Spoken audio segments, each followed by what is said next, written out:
দেখতে দেখতে গতকাল সেই দিনটা চলেই এসেছিল। মানে 5ই ফেব্রুয়ারি ছিল আমার একদম ছোট্টবেলার বান্ধবীর বিয়ে।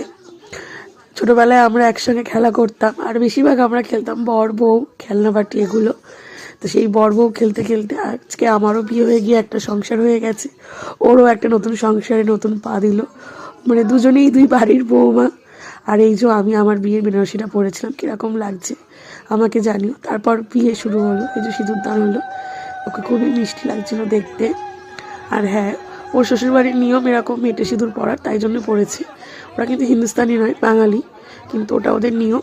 মানে ওর ছেলের বাড়ির মানে শ্বশুরবাড়ির নিয়ম, তাই জন্যই ও মেটে সিঁদুর পড়েছিল। আর আমার গলার অবস্থা ভীষণ খারাপ, কেউ কিছু মনে করো না, গলাটা পুরো ভেঙে গেছে।